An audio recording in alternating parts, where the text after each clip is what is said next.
everybody coming on here on the social media channels. So, hey guys, this is going to be on Zoom. So, if you haven't registered yet, I'd encourage you to do that. Getting ready to grab that link. Go live on Zoom. Noah threw it in Slack on me.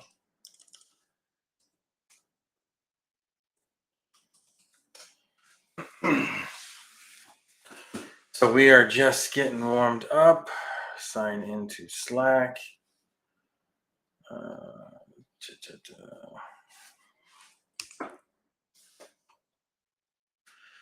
We got the 7 steps of arbitrage training tonight. You guys are going to want to come into the webinar if you can. So it's matthayeswebinar.com. It's not too late to register. We're starting here in 2 minutes. You can't hear that on Instagram?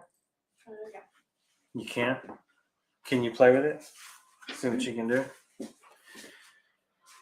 All right, Noah, you sent me the link for the Zoom. Let's get that live.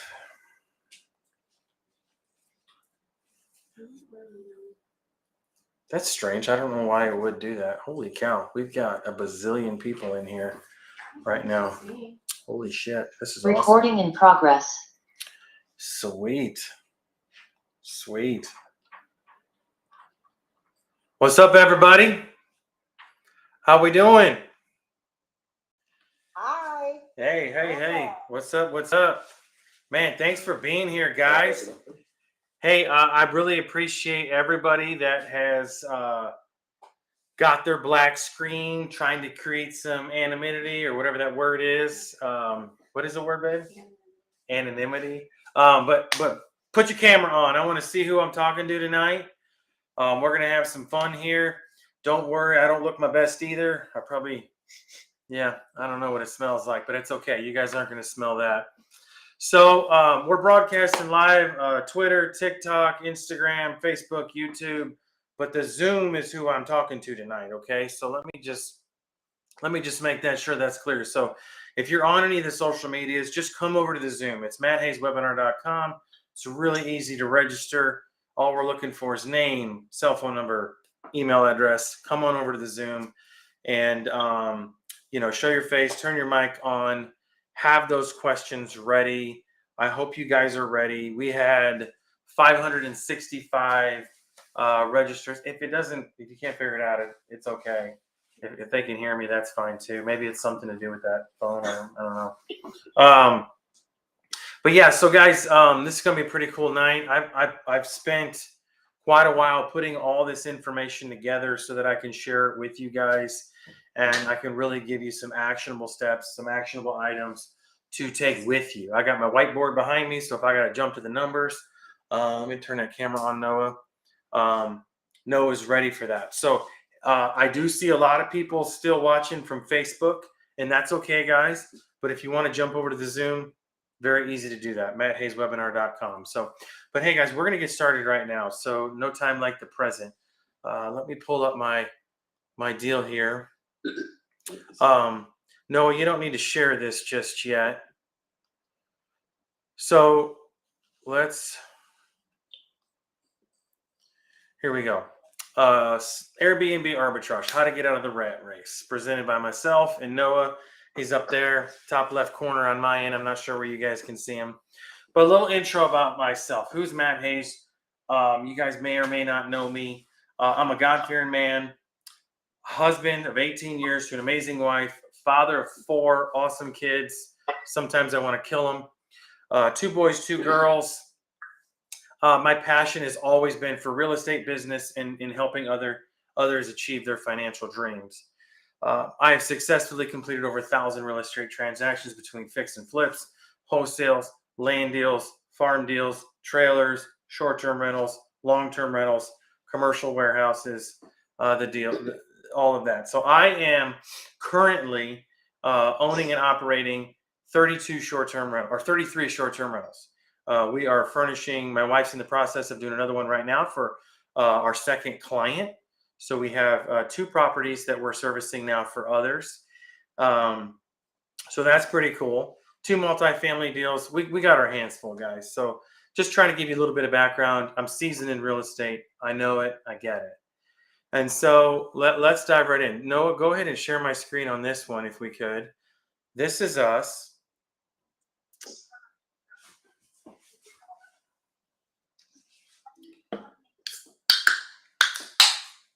Sorry about that. Just a second, Matt.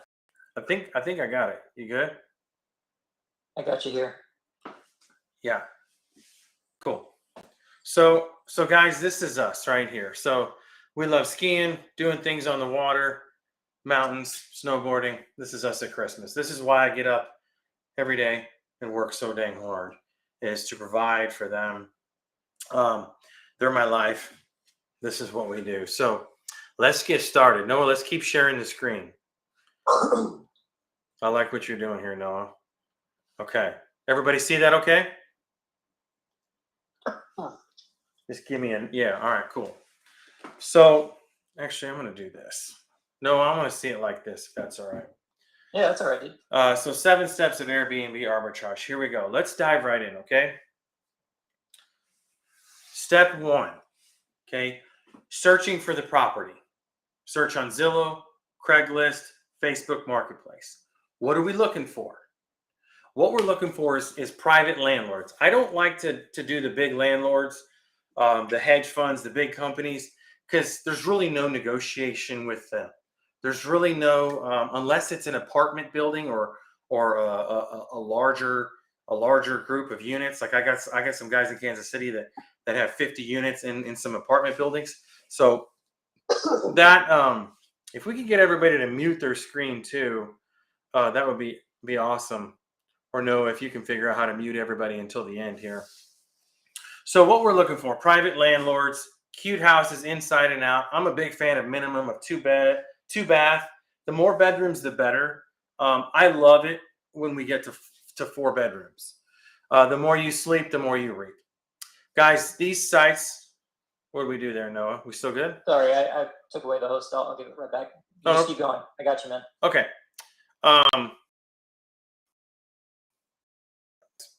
Got all this stuff rolling here. These sites can be very easily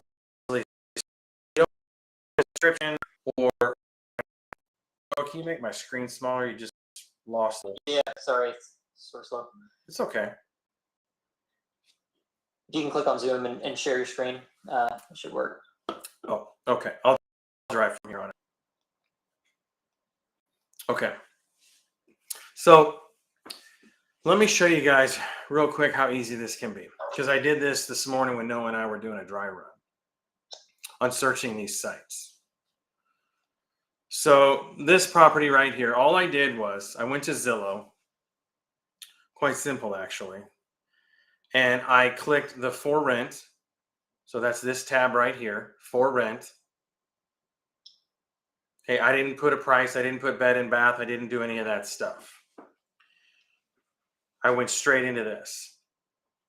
Then I clicked apply, and then all of these for rents came up in the area. Now this is St. Peters, Missouri.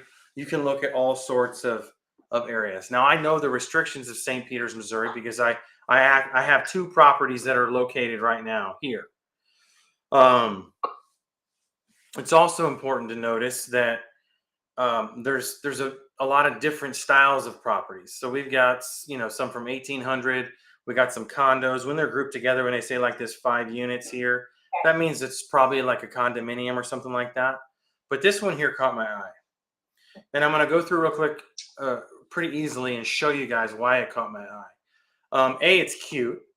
It's simple. It looks somewhat updated. It fits my budget. I like the price. It's been on for 11 days. It says listed by a management company, but I've got the name of the person and this phone number here. Now, this phone number is a routing number for Zillow. So it's not like their cell phone number. So don't send them a text. You're actually going to need to call this number and then block all the Zillow calls that you're going to get after that. But let me show you this. I'm just going to kind of dive right into it. before I go to running the data, understand that you can set up these Zillow triggers to trigger anything in your market. So once you find the criteria, you can go to Zillow, set up those triggers so that you're getting text messages and emails so that it automatically comes to you, because this gets refreshed every 7 days. There's always new listings coming on and there's always new listings coming off. And these are for rent. So make sure that the regulations in the area fit your needs. Like, you don't want to be searching a heavily regulated area or an area that just does not allow short-term rentals. Are you looking at seasonal, suburban, or unique? We're going to get into a little bit more of that later, but the seasonal would be something near a lake, something where it's a vacation destination. What I like here, guys, is these suburban states. That's where Blair and I have really made our bread and butter. Yes, we have a couple unique properties, and we have a few that are beachfront, but the bulk of our business is in these suburban states. So the next thing I do is I take this information. So I've got this address. I'm going to come over here to AirDNA. I know you guys have heard this site. It's like the Zillow for Airbnb, but it does have useful data. So don't get tunnel vision on the fact that you don't think that this is accurate. This is pulling data from other listings in the area. So what I did was I went to airdna.co and I typed in the rentalizer. You scroll down here all the way to the rentalizer, typed in the address right here. I confirmed it's a 3-bedroom, 1-bath.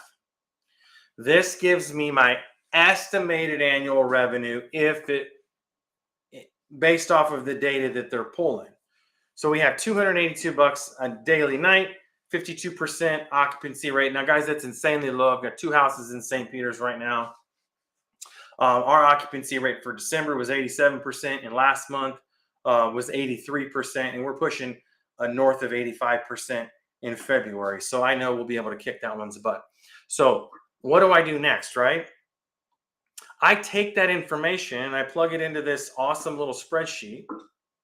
Let's get this to come up. Hopefully you guys are enjoying this so far. Right there. So type in my address. This is something that my wife and I built so that we can use this. Yes, take pictures all you want, but you guys are going to get this recording too. And you guys can very easily make this. So here's the thing. What I do is I got my breakdown of expenses over here. So insurance, my rent, $15.95, supplies, electric, heat, water, Wi-Fi, accounting, software, grass cutting, snow removal. My total expenses every month, right? $25.85. I got this here for reference. I plugged in the AirDNA source annually, $53,000, $500. But I know we're going to push 70% occupancy because I know I'm already doing 80 in this area. So 70% occupancy at that means I'm going to total projected annual revenue, $72,000 a year, $6,000 monthly, minus the Airbnb fees that they're going to charge me, minus my monthly expenses right here. This is my net cash flow a month, $3,200. So you tell me if you can live off $3,200. I mean, that's a financial decision on your part. Here we go. So furniture and setup on this house, we estimate it would be $14,000. I could probably get that number down a little bit, closer to 10.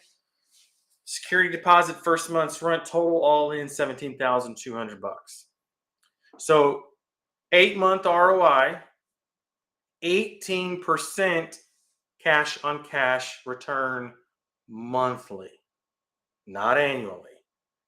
Annually, it's close to 300%, which means all your money is going to get returned to you within the first year, if not sooner. So, Matt, what you're saying is that based on the security deposit and the first month's rent, because we're going through landlords here, and all of the furnishing costs, all of the startup costs, you can run the rental for only 8 months, and then you've got no more money in the deal? You just have it producing every month after that? Yeah. Hey, Noah, I will answer your question in a second. Are we already at capacity in the Zoom?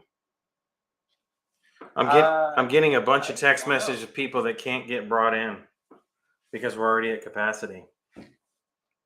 I didn't think we had a capacity limit. That's wild. Okay, it's kind of cool. First time for everything. We're at 99 right now. So it looks like we must hit 100 capacity. Wow. Well, I apologize to those that didn't get in on time. So you early birds. Yeah, I wonder. 460 people for this. Yeah. So okay. So yeah, we're right at 100. I'm just assuming that we can't get the rest of them in. well, we'll look into it for next time. Dang. Okay. I wasn't sure if there was a way to make that happen or not. Okay.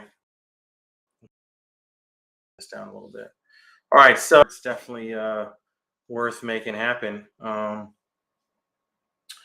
Someone just said depends on the subscription. We can go higher.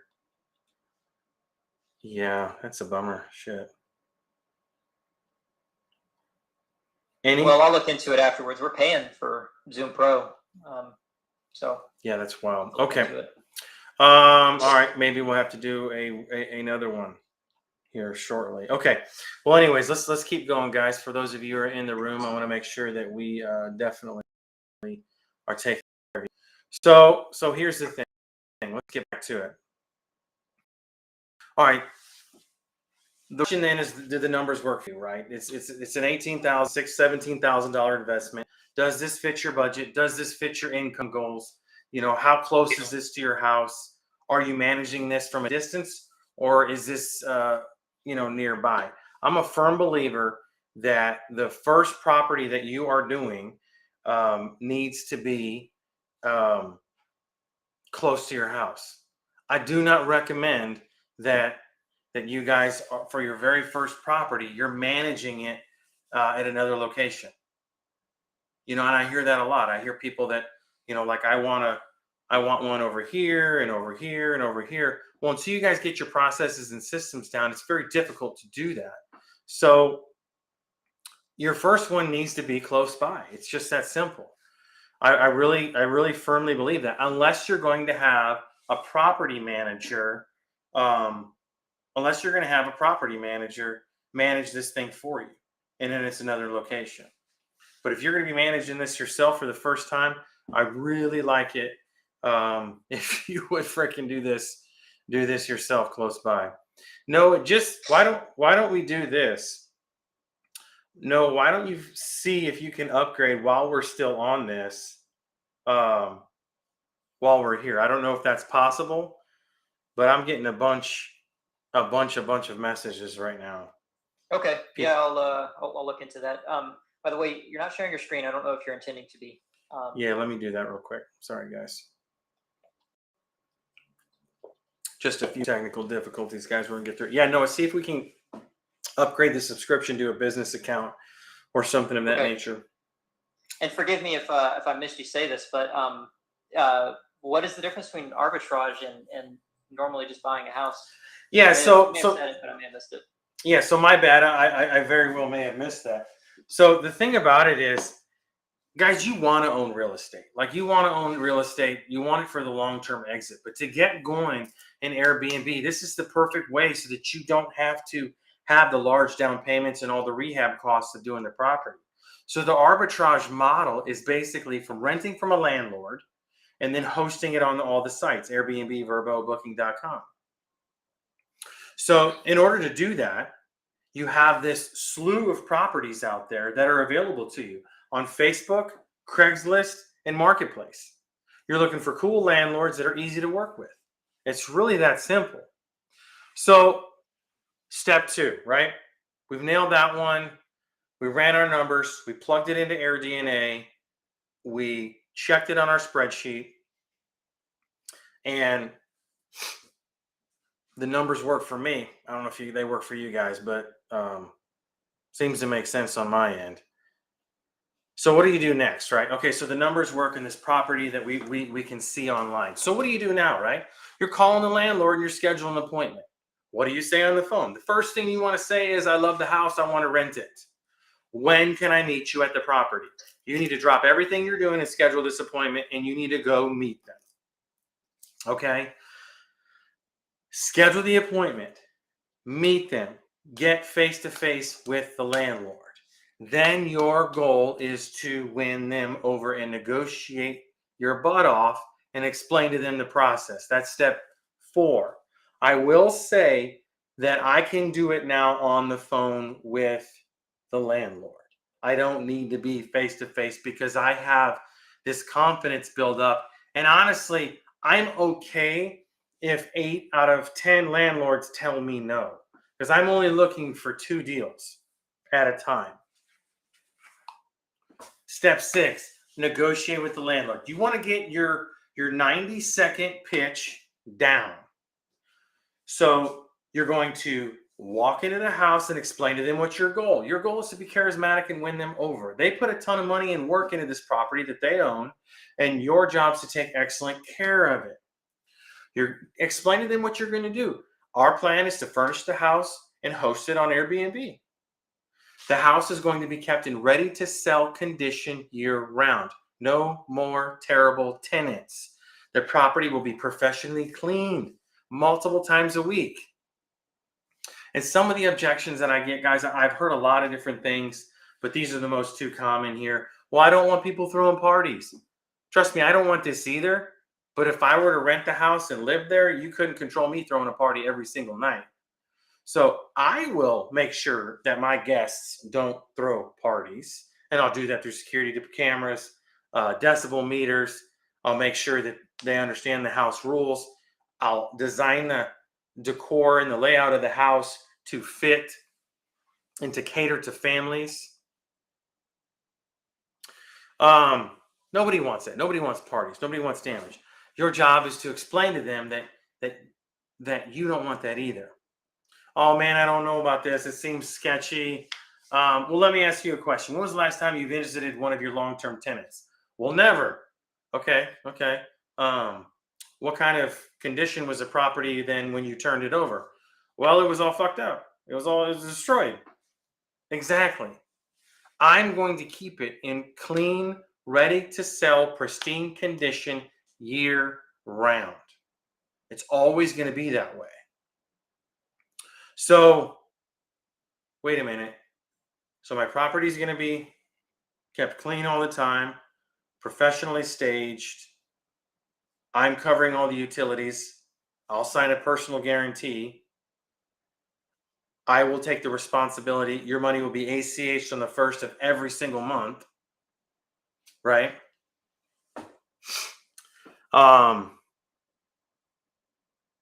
This isn't as hard as it sounds.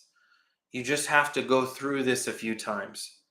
You know, if you make a mistake and fumble, it's okay, guys, because at the end of the day, there are more houses to rent. There always will be more houses to rent. So don't be afraid about this. Go through this a couple times. And then once you get it down and feel more confident, you're going to get someone that says yes. Oh, shit. Then now what do I do? They just said yes. All right. Now we're going to prepare the lease. That's step 5. We're going to prepare and sign the lease. Now I have 6. You guys can take your phones out and screenshot this one. I have 6 things that I want to make sure that you have in there to protect yourself. Changing regulations. I want to make sure that you have your outs. All right. Security deposits. 1 month's rent. Lease option extensions. No, I guess you got our deal upgraded because I can see a ton of more people. If you guys are just joining now, I am so sorry. You're going to get the recording. We can go back through 1 through 5, later. If you have any questions, I'll be here for you. I'll make sure you got my contact information. No, why don't you also just send a text blast out to everybody and let them know too, hey, sorry about the malfunction. Here's the link. Click, come on in. I sent the text. It should be hitting them all now. Okay, great. All right. So, if BJ's on here, I hope you're on here, dude, because I know you're registered. I'm renting a house. I'm getting ready to show you guys from BJ. And now he doesn't rent to people like me anymore. He does the Airbnb himself. Okay, well, how do I protect myself against that? So we have lease option extensions. So what a lease option extension means is that you have the option to extend the lease. You don't have to, right? I want to make sure that's clear. I like signing 2 to 3 year leases up front because I'm confident on my numbers that I just showed you guys. And if you need me to go back through that stuff, I will. I'm sorry if I breezed through it. Sorry, my phone was blowing up with a lot of people that still wanted to get in here. So these lease option extensions are really important. I like to do 3 2-year extensions. And they're generally for $50 increment bumps every single time. So if I'm paying $1,700 a month for a property right now, $1,750 in 3 years, and then $1,800 in 5 years, $1,850 in 7 years. You guys get the drift. So that I'm locked in for 9 years in this property, or excuse me, the landlord's locked in because I have the option. He doesn't have the option. I want to make sure that's clear. I also have just started doing this profitability language. So if the property is not profitable, you have the option to sublet to a tenant. Let's say you got to have your outs, right? We got to protect ourselves. So let's say if it's just not working, you've given it your all. You just keep breaking even. It's too much hassle. You want to change your mind. You just want to be done with this. Okay. So this clause would kick in. And what this does is it protects you so you can have an out on the property. What I like to say is you will find them a tenant or you can place a tenant. All that can be negotiated with that landlord. And then that tenant would then transfer off to him and then you'd be off the lease. Insurance. You're going to keep short-term rental liability insurance. If you guys are looking for an insurance company, just drop me a DM. I'll send you my lady. She's great. She's easy to work with. It's over at Crane Insurance Company. She's a brokerage here in St. Louis. Works really well. Repairs and maintenance. So we just started adding this language in too of all of our leases. So you're going to handle all the little things, the paint, the touch-up, the scuffs here, all the minor stuff, light bulbs, change out the AC filters on a regular basis, all that kind of minor stuff, right? But if they don't respond in a timely manner to the big stuff, then you need to be able to have the option to fix that. Let's say your water heater goes out and they don't want to deal with it for a couple of weeks. Well, that makes them a bad landlord, but ultimately it's going to be on them. And the language in the lease allows you to deduct that expense from the lease payment. So everything's possible in writing. You just have to be upfront in the beginning. No. I'm the landlord. I want to handle all maintenance items. Okay, no big deal. Handle all the maintenance items that are big ones, right? Roof, HVAC, water heater, appliances, all those sorts of things. It's under them to fix them. Another benefit of leasing the property. Step 6, it's time to stock and furnish the property. This one's actually pretty easy. Don't overthink it. What I want you to do is go to Airbnb and look at all the listings around your property. And what do they look like? Your job is to kick their ass. Your job is to look better than them, to have all the amenities that they don't and all the amenities that they do. Blair and I have put together this spreadsheet with all the links, every item that you could possibly think of that you would need for a property, and then some. If you want that, DM me house stock. I'll make sure you got it. Not everybody wants it, so we're not going to spam you with that right now. Anything that isn't on the list is generally like big items, but through our masterclass and stuff, I show you how to go find them on Facebook Marketplace, Amazon Flash Sales, discount stores, and all that kind of stuff. Let's talk about the kitchen for a minute. Dude, you got to make sure that kitchen is stocked.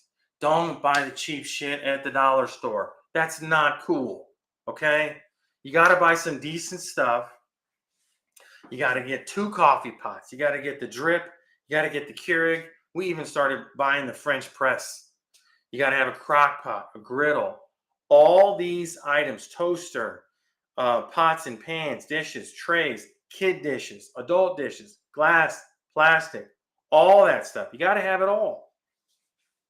Amenities. How about some soccer balls in the backyard or a football? How about the ladder golf game or the washer set or cornhole? Anything you can do to add an amenity and check that box.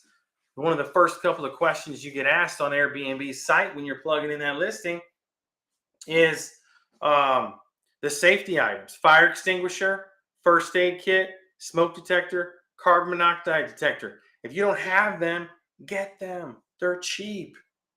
Load up on this stuff, guys. Books, blankets, comfortable mattresses. Some of these items you don't need to cheap out on. Or excuse me, you don't have to cheap out on because they're already inexpensive. Like we get mattresses that are rolled up from Amazon. I just put 4 over at their house tonight. It's hilarious when you cut those things open and they go poof, right? I'm a big proponent of an arcade machine. I've got a guy here locally we pay about $1,500 to, and he builds these arcade machines in his garage. And they are at every single house that we operate. Why? Because nobody else puts them there. You don't need a hot tub. You don't need a pool unless you're in an area that needs that. Right now, I'm kind of talking about the suburban stays, renting a property, arbitraging it. You're not going to put in a hot tub. You're not going to put in a pool. You wouldn't do that kind of stuff to a property. These are ready to go for you to use. Okay. Step 7, hosting sites and systems. Airbnb, VRBO, Booking.com, and your private website. Don't worry about the other 3 right now. Airbnb is where you want to start. You can start that on your phone. It's simple. Literally, when I get the professional photos back from our photographer after it's all staged and stocked and decor's up and everything's ready to go.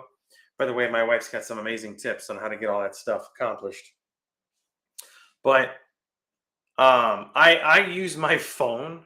This sounds crazy, but I'll use my phone to put it on Airbnb, get it mostly loaded, and then I'll come to the laptop because they're all synced. I just log in and I finish it up on my desktop to type everything out. We use Guesty for Pros. So that Guesty link right there will get you, I think it's like a trial membership. What I like about Guesty is the Guesty for Pros. And this is if you have more than one property. What I love about it, guys, is that it is like your central hub for everything. You're able to upload your Airbnb listing to Guesty, and then it will push it out to Vrbo. It will push it out to Booking.com. It will put it on your private website so that you're able to kind of have one central location. Let's say someone books on Airbnb. Well, wait a minute, I got to quickly go over to Vrbo and block those dates. No, you don't have to do that. This is automatically done. Another reason I loved Guesty for Pros when we got started is because we got our own Guesty representative that had 6 Zoom calls with us, 1 a week, until we fully understand everything. And she video recorded it. She sent it all to us, all the links and everything. I was impressed by that. Now, their mobile version is not great. Like their app on their phone, it is definitely a desktop program.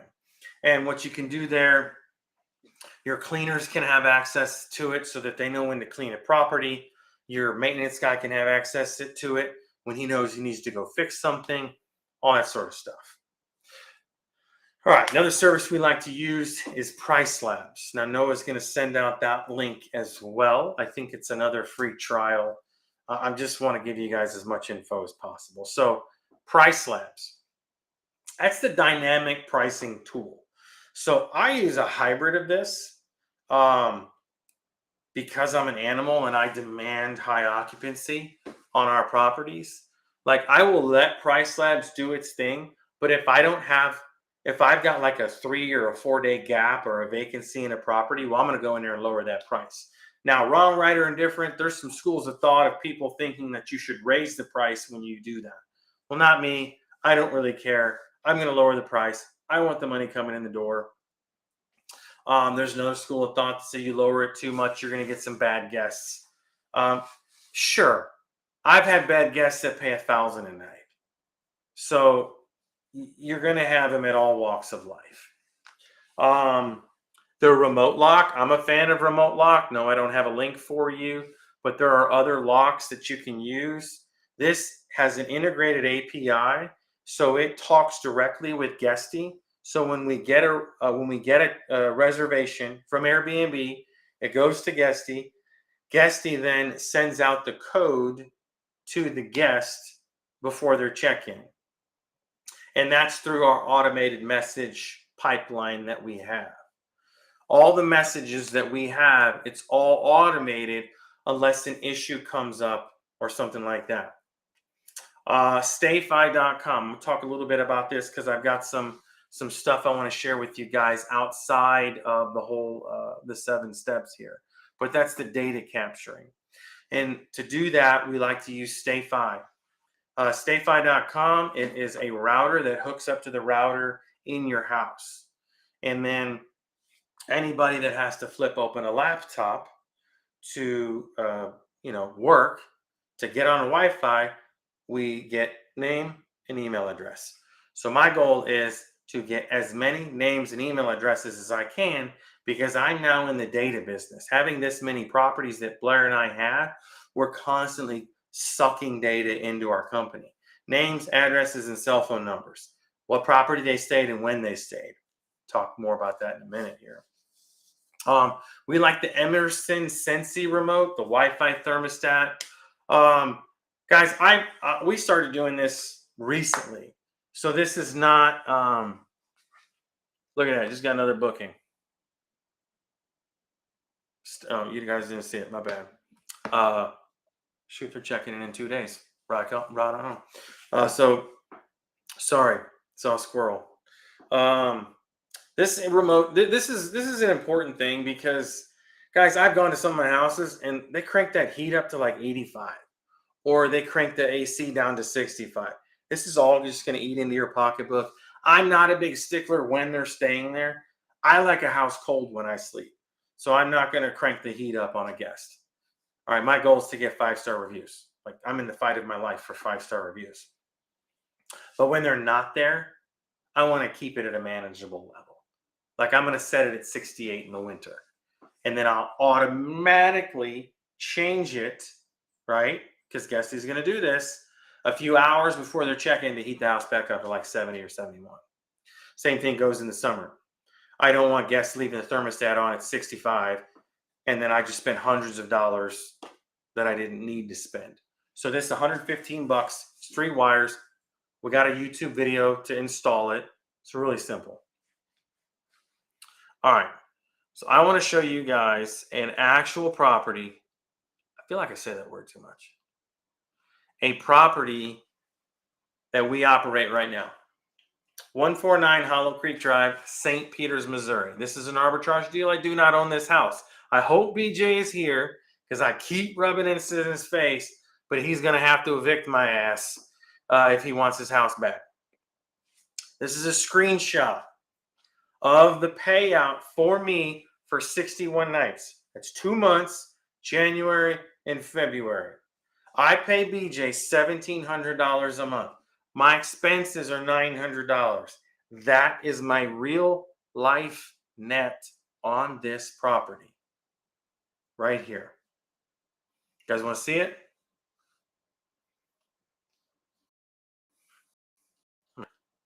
You're blown away, right? Oh my gosh, it's on a beach. It has a pool, a hot tub. No, it ain't any of that shit. Guys, this is a suburban stay. There is nothing over the top about this house. It's 4 bedrooms, 2 baths. It's a split level.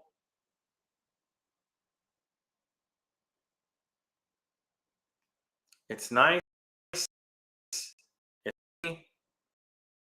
It's clean. You're like, you're telling me this guy makes $3,000 a month off this house? Yep. Got a little basketball hoop in the back. That was a plus. It's a snack tray my wife puts out. You guys should be doing that. There's my Pac-Man machine. I know it says Pac-Man, but it's got 60 games in there.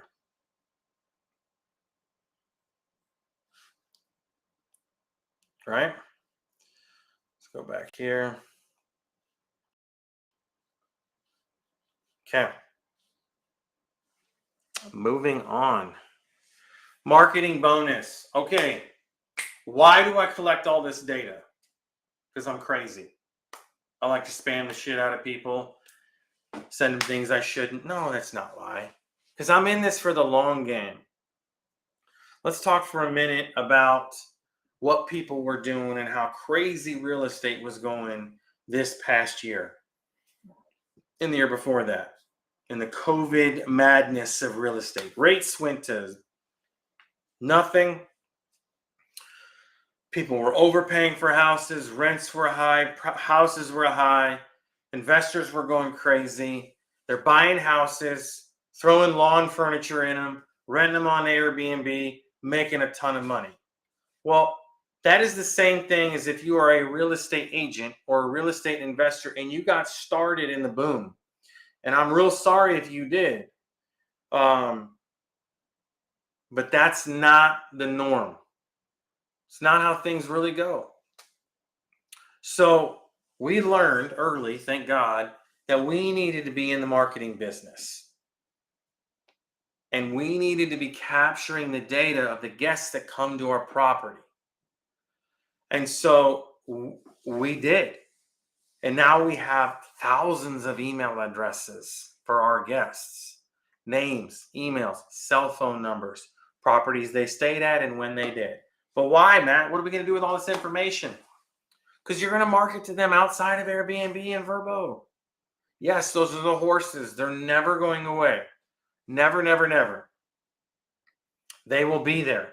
I will never be off those platforms. I don't care what any of these gurus say. I want to get off Airbnb. Dude, if you get off Airbnb, you better be in one hell of a niche place, and you better have one hell of a marketing system in place to be able to keep your property booked. Nobody can keep a property booked like Airbnb can. There may be some one-off stuff going on. But man, I'm telling you right now. So marketing them, how do you do it, man? Well, how are you marketing them? This doesn't make any sense. Well, your goal is to send them a monthly newsletter just to stay in touch and keep you top of mind. Brand yourself. We branded ourselves Blair's House. It's my wife's name. She runs the business. And we didn't want to do vacation rentals. We hated that tagline at the end of it. We didn't want to do Blair's Vacation Rentals or any of that stuff. So we wanted to do it this way. So you're going to market to them every single month on a regular basis. You're going to put together this email. You can use MailChimp or any other service that makes sense for you. Here's a really cool thing too. You're going to add a pixel to your website, your private website that Guesty gives you, a pixel to it. So when they click on that, they open the website up from the email you sent them. Follow me? So a pixel on the website's going to be in the email that you send them. Then they're going to get retargeted on social media. So everything meta. So Facebook and Instagram, they're going to see your ad pop back up. And you're going to be like, holy shit, how does this person hack in my phone? For my digital marketers in the room, I get it. You're miles ahead of me and you got all this other stuff. But this is a way to do it very simply and affordably. So you're going to drop $100 a month on retargeting ads so that they go to these clients. And if you guys ever notice, whenever you're in the car driving and you talk about something to your spouse, or you just talk about something and then you get this ad later, or you click on an email and then you see this ad later, that's what this is. So by doing this, you're staying top of mind. The next thing is another little trick that we started doing. We don't have a whole lot of success for it yet, but I know it will be successful because I'm operating a business. I can have a Google My Business listed on that address. So when people search me in the area, my listing pops up. Blair's house on Benton, Blair's house on Hollow Creek, Blair's house on Pilgrim. You follow me? So what I like to do then is to feed reviews to those listings. After someone's already left me a 5-star review on Airbnb or Verbo, I then text them this link, and it's automated. I text them this link to our Google My Business. Hey, use this code to get a 10% off stay next time you're in town. We would really appreciate it. My wife and I, we thrive off of, our small business thrives off of 5-star reviews. So is there any way that you could leave us one here too?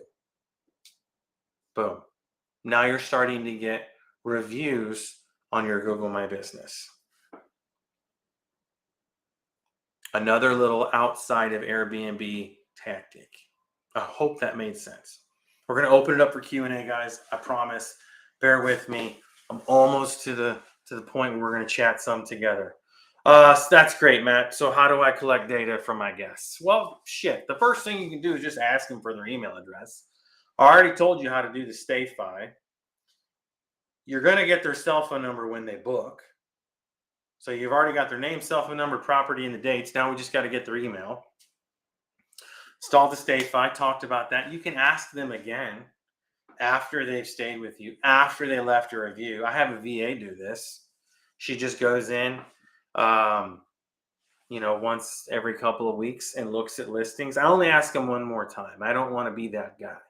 So we're batting like 80% for email addresses on Airbnb, but StayFi captures everything else. Now, StayFi is an investment. It's just like your door lock, your Sensi remote on the thermostat, your furniture. It's like $200. It's a little more than that, but it's definitely worth it. Okay, a couple more things here I wanted to chat about. 90-day launch.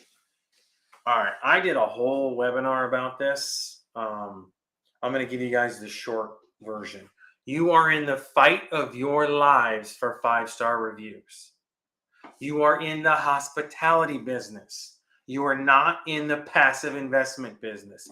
Airbnb is not passive investing, guys. Not going to happen. The only way it can happen is if you have a property manager offsite managing it. And in that case, you don't need to know most of this stuff. Or maybe you do need to know it to hold them accountable. You tell me. You're the one that owns that property. But we're talking about arbitrage for the moment. Generally, if you arbitrage a property, you're going to want to manage it. Because the manager taking 20% off the top, I mean, that's the cream off the top. This business is not easy. Please don't think that it is. It requires a lot of hard work, and it requires a lot of time to get one set up. We average about 100 hours total to set up a property. And then each property takes us anywhere from 5 to 10 hours a month to properly manage. I did say a month, not a week. How do I get multiple 5-star reviews? That's it. I only get 5 stars. Yes, I've had lower reviews, but you don't want that. And you don't want to think that mediocre is okay. Because the guests today expect everything to be on point. You have to be right every single time. They only got to be wrong, or you only got to be wrong once, and boom, 2-star review, 1-star review, dragged you down. Superhost gets pulled from you. That sucks, guys. Don't be that person. Clean and cozy every single time. Make sure your listing matches your pictures. How many times have you guys gone to a place and you're like, they got new furniture, this is rearranged, they remodeled, whatever. It's got to match the pictures. We like to leave little notes and snacks. You guys saw that. My wife's got a whole box of these notes where she hand writes, thank you for your stay. Here's my cell phone number. If you need anything, please let me know. Make the check-in and check-out process automated and easy for them. I load up on the automated messages so that they have all the data and all the details possible. So the check-in procedures, the checkout procedures, they got it all. Do not give your host or your guest chores. Shit. Like, this is all I will tell them to do. Towels in the tub, sheets on the bed, take the trash out. That's it. I don't care if you leave dishes in the sink dirty. The damn cleaner's going to take care of that. Because most people just do the dishes. So you don't need to be Gestapo about it. That's it. Okay? I asked them twice for their review. First time right after, how was their stay? I hope it was enjoyable. Please let us know how we did, right? Then a week later, I'll ask them again. And that's it if they don't. They do have 2 weeks to leave me that review. So a little trick that we realized is that you want to leave them a review the second your cleaner gets there. So our checkout's at 10. Our cleaners usually show up right after that. Say it's 10:15. Sometimes it's 10 o'clock. They walk right in. They're passing each other, right? My cleaner does a 5 to 10 minute walk around the property, just looking for any cowboy monkey shit. And if we're good there, she'll text Blair. Blair will leave them a 5-star review because that prompts them to leave you a review. So, hey, Matt left you a review. You can hook him up. That's what Airbnb does for us. But if you wait like days and days and days and days, they're just going to forget about it because they went back to their life. This Airbnb listing's your life. It's not theirs. It was just a place they stayed that one time. Does that make sense? No, I see a lot going on in the chat. I'm not looking at the chat right now, guys, because I got share my screen up. So if there's questions, we're going to get to all of those. We're going to answer all of them. Trust me, guys. Okay. So cleaners and management. How do I find a good cleaner? Let me make sure. No, we're good. Oh, sweet. We just got our first booking for our client. This Herman property. Oh, that's awesome. That's so cool. Feel for them. Herman, Illinois, or Herman, Missouri. There's a little winery, and they have this awesome farmhouse with a barn and a silo and all this stuff. We just got our first booking for that. So exciting there. I get so excited because all those messages always come to me, and I just love it. But your cleaners are the most important thing of any short-term rental, guys. Like, you can get it stocked, you can get it staged, you can get it all ready to go. And I'm sorry I keep waving all my damn hands, but I just get really, really excited about this business. But if you don't have a good cleaner, then you are just freaking doomed. I'm just going to be straight up with you. You have to find a good one, and if they suck, fire them instantly. You may have to do the cleaning.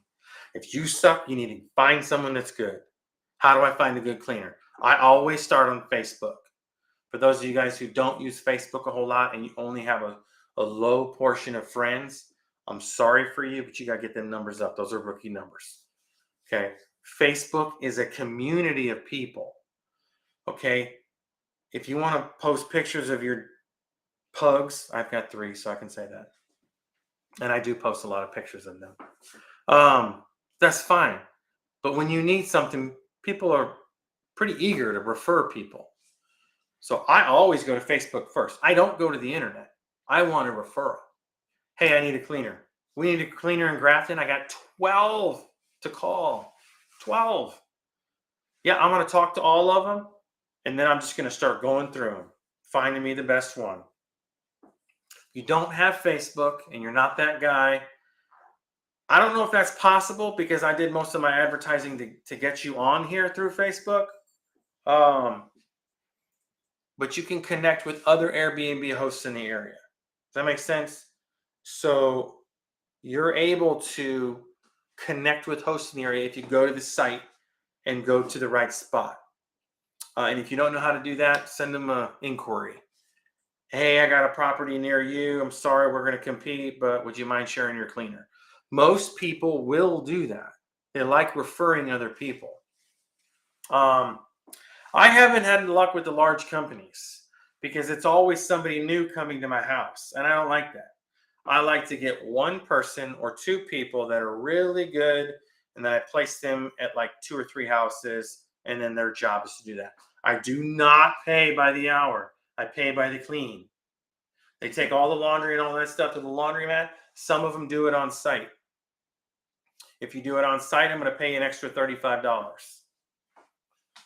So most of them get to the property, throw towels and laundry in, get that going, then they start cleaning, then they do loads of laundry.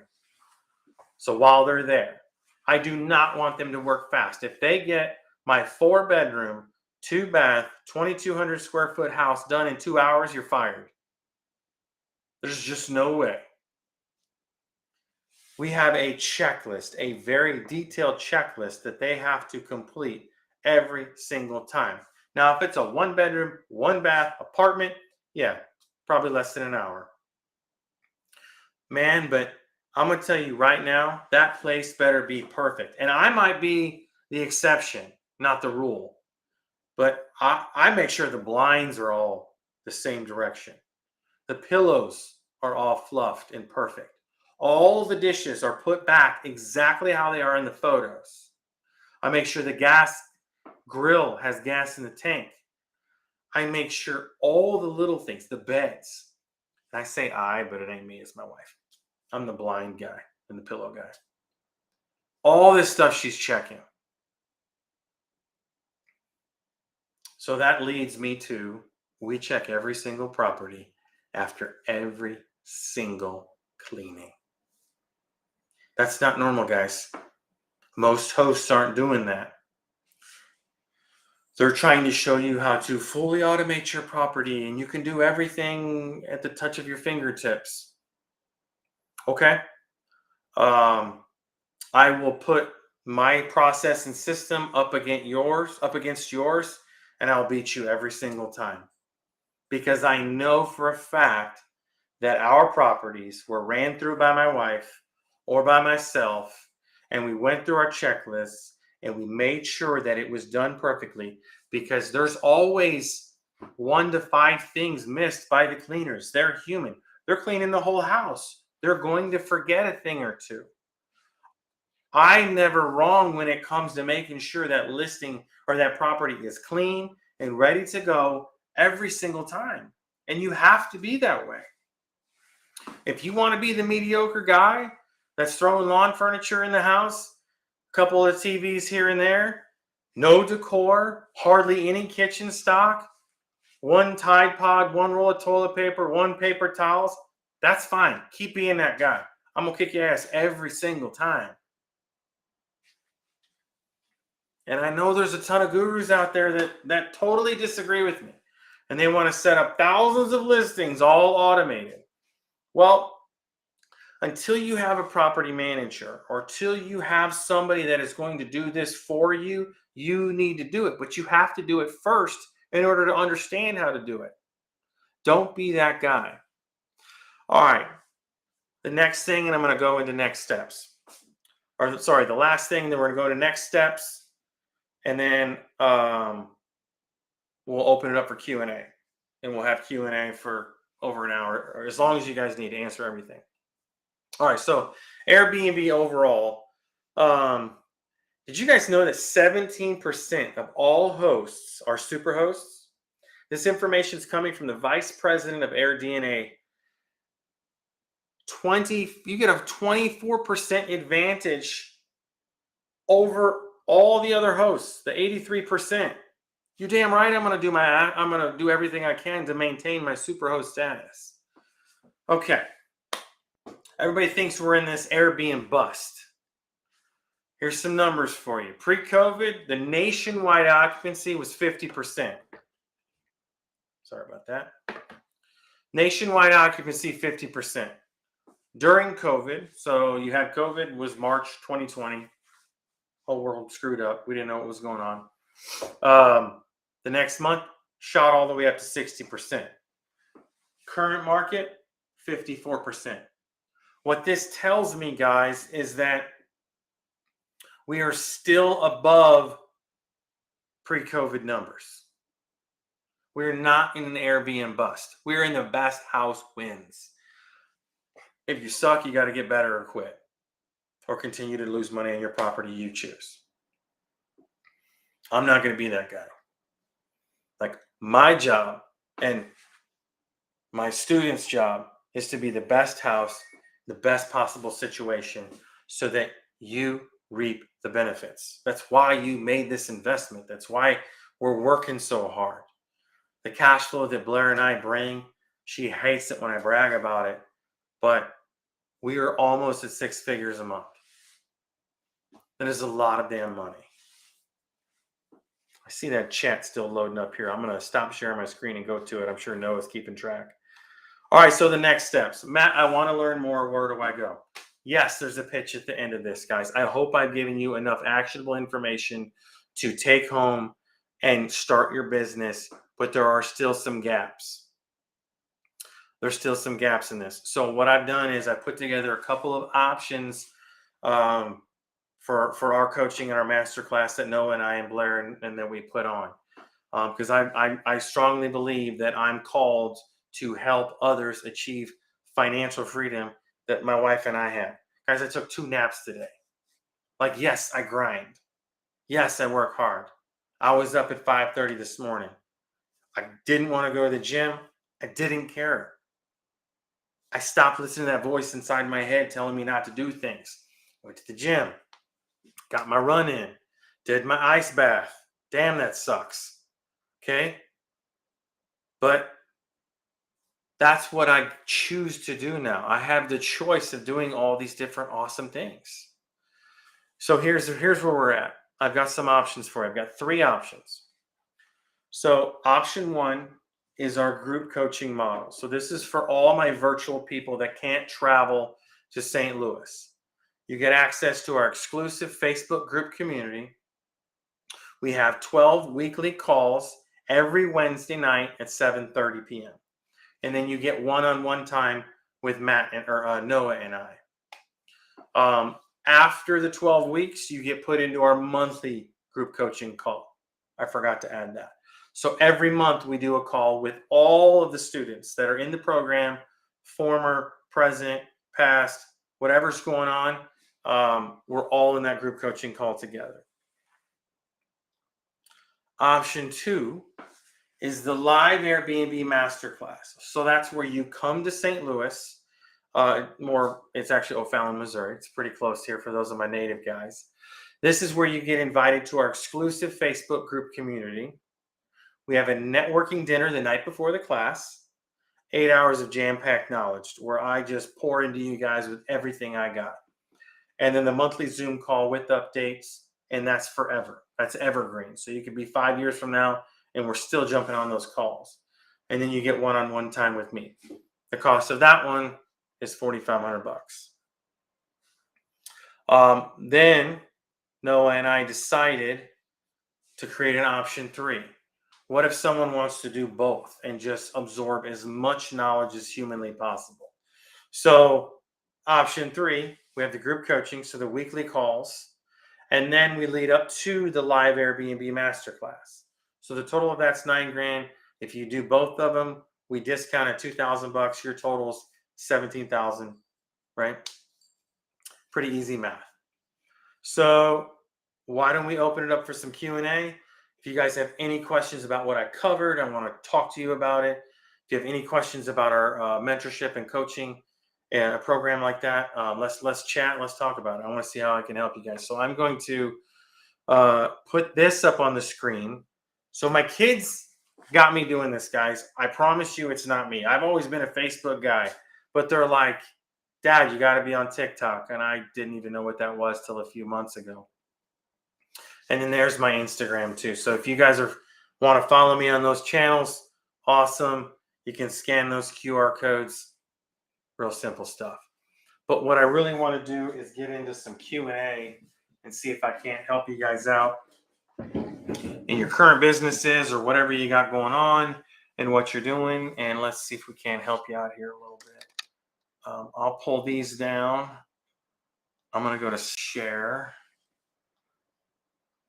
Okay. All right, guys. So raise your hand. Let's try to do this in a orderly fashion. Noah, if you have anybody that needs, has a question in the chat, I see we got 62 messages there. Let's start asking. So just throw your hand up, make sure your camera's on, and let's get it, guys. So we've had a few ones from the chat, so I think we should prioritize live speakers with cameras, and then we'll go through some in the chat. But there's some good ones. Yeah. Okay. So Alex, what you got, my man? You can go ahead and unmute on your end. Hi, Matt. So question, this might be something actually a little more personal. Well, I have two. One, how many customers do you find actually repeat coming through your so articles? I don't have an accurate metrics on that, that I can tell you definitively. I will say that it is a percentage that is growing. So I'm going to say 1 in 50 have a high probability of returning. That's not a bad metric. And then also curious, do you just operate out of an LLC, or how does that work with your multiple rentals? Yeah, so we have several LLCs because we don't arbitrage everything. Most of the real estate, we own it. So you definitely have to protect yourself. Once I would say even if you ventured up into the 20 realm, you'll have multiple LLCs, or you'll have one corporation or one holding company that then owns those LLCs, if that makes sense. Yeah, rule of thumb that we give people is that if you've got $1 million worth in an LLC,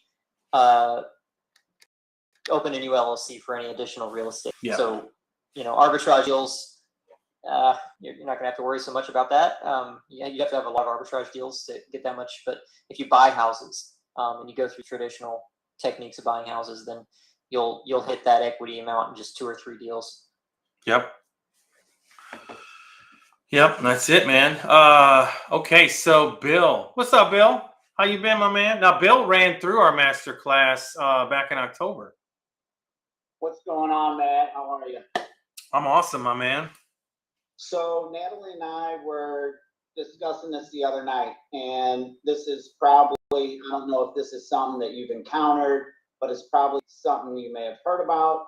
And this is an ugly question, but what would happen in the event that you sustained some somewhat major damage during a gust stay? Like, say somebody got pushed into the wall and half their body went into the wall, and you had guests come in to check in at 4 o'clock in the afternoon. How do you handle something like that? Delicately. I will say I haven't had it happen yet. It will happen. I had in 20 what year was that? Shit, I don't even remember. I took the whole company down. No, you might remember. We took the whole company down to Fort Lauderdale for Grant Cardone's 10X Growth Con. And the night we were getting ready to leave, so we're leaving the night before we were leaving, the next morning, I got a message that they canceled the Airbnb list, or they canceled it because there was a massive party thrown the night before. So in that instance, let's go back to your specific question. Someone got thrown through a wall. Okay, so you're pretty handy. Can't you throw some drywall up, spackle that shit, and get it at least step 1 done? Right. Before make it presentable, and let them know what happened. I am always upfront with my guests if something's going on, if something's broke, like the washer machine, but I don't have a service tech coming for a couple of days. Like, say, hey, guys, we had someone trip and fall and go into the wall and leave a big hole. So we spackled it and we got step 1 done. Please don't hold it too much against me, but You know, you got an unpretty wall for your stay. You know, nobody's going to want that construction going on while they're there, but you'll have to then block a day or two afterwards to clean it up and fix it. Right. So like, do you finish that repair once they're out? Or do you try to, okay, and then do you offer, would you, in that situation, would you offer them any kind of discount or like a card to eat or anything? Not in that specific instance.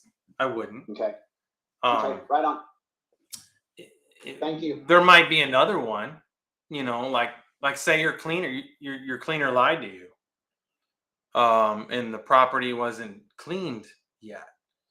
And you needed an extra couple hours to get the cleaning done. Like, yeah, I would offer some sort of compensation. Here's a few bucks. Go to the local restaurant, chill there or whatever. Grab a few drinks on me. We're sorry. And shit, I don't know. Leave a 12-pack in the fridge for them. You know, I mean, I go above and beyond. I do not look at the money when it comes to making a guest happy, but I do not give them money off. I just wonder how that would affect their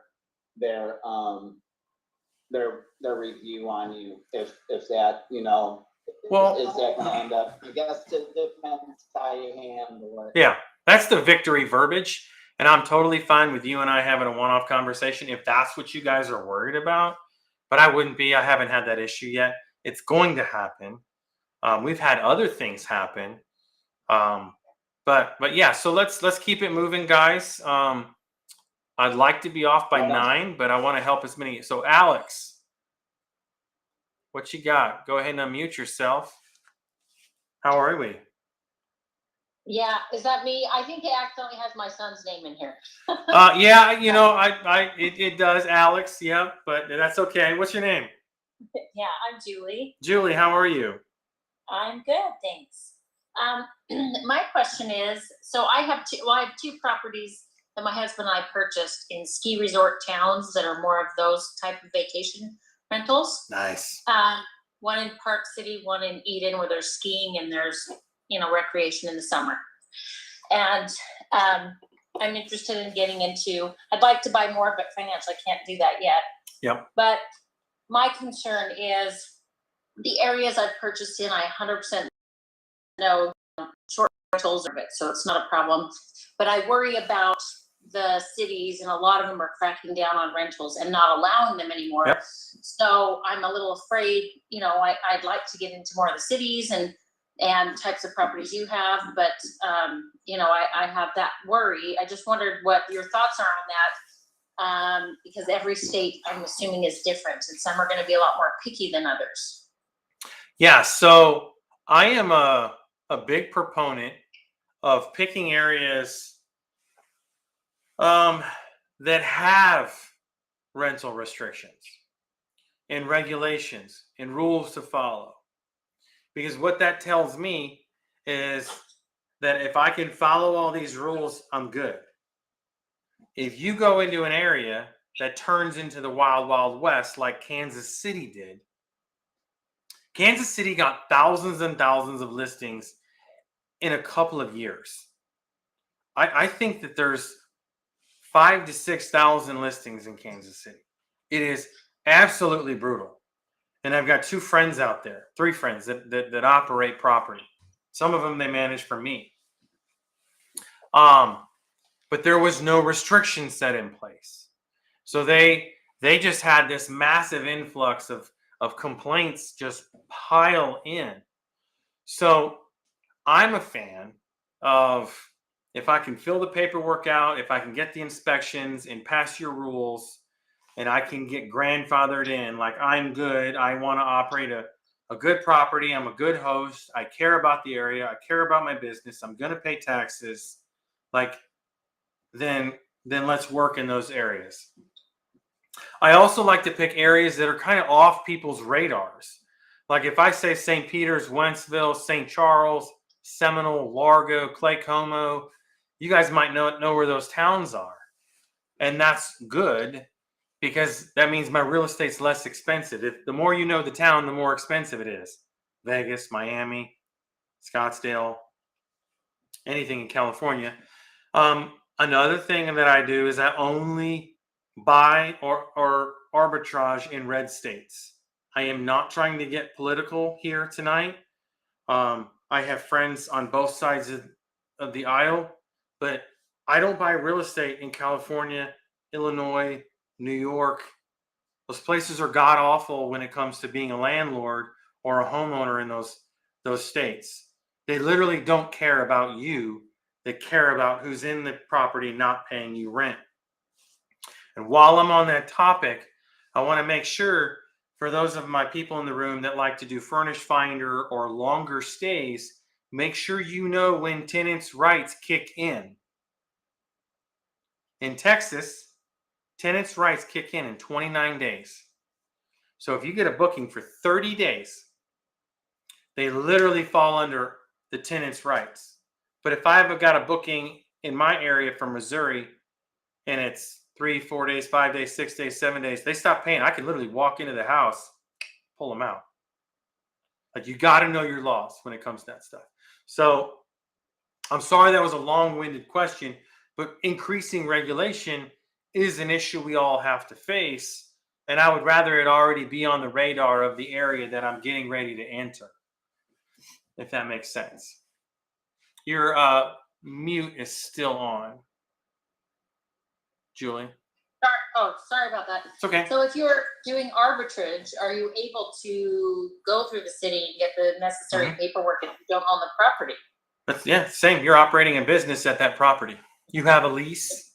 Sometimes you have to share that lease with them. It just kind of depends on what they ask for. Okay, so if you're not an owner, you can still get that registered. Okay, Yep. well, that's good to know. Yep. Well, cool. Thank you for your question. Okay, thank you. I'm going to butcher this name. I'm so sorry. Marieve? Yes, Marianne. Marianne. No Okay. problem. Name. I'm so sorry. No problem at all. Good. I would like to know, do you have a lot of properties that, let's say are not yours, are not a client's property either, but that you rent and you sub-rent through Airbnb? So right now we have 2 properties that we do arbitrage with. Okay. Most of the real estate I own. I would prefer to own it, but I consider myself an expert in most areas of real estate, especially this one. Okay, perfect. So I guess in your portfolio, you have your buildings or your properties that you own. You have some that are clients' properties that you manage, and then you have properties that you sub-rented or that you rented. So we own 31 houses for short-term rental. We have 2 that we arbitrage, and then we have 2 that just came online for our clients. So our clients, and we have a 3rd coming on very soon. So we just opened up property management for local property owners because we're already servicing houses in the area. And we already have all these systems set in place. So we just want to continue that operation and help other people. So, and part of me, if they're going to have a property in my backyard, I would at least like to make money off of it. Yes, of course. Okay, perfect. Would you say like arbitrage works, like, or sub-renting? I mean, we call it sub-renting. I'm from Montreal, Quebec, but yeah. Would you say like that's something that works? Yes. Or like it's like not owning a property, you don't put any of your money, you just rent it and then re-rent it on Airbnb to cover like the mortgage? Yes. Yes, Okay. it works, or I would not be talking about it with you guys tonight in this room. Okay. Yeah, Perfect. Sounds good. Yeah, Thank you. Absolutely. Will, you had a question. Your hand's down though.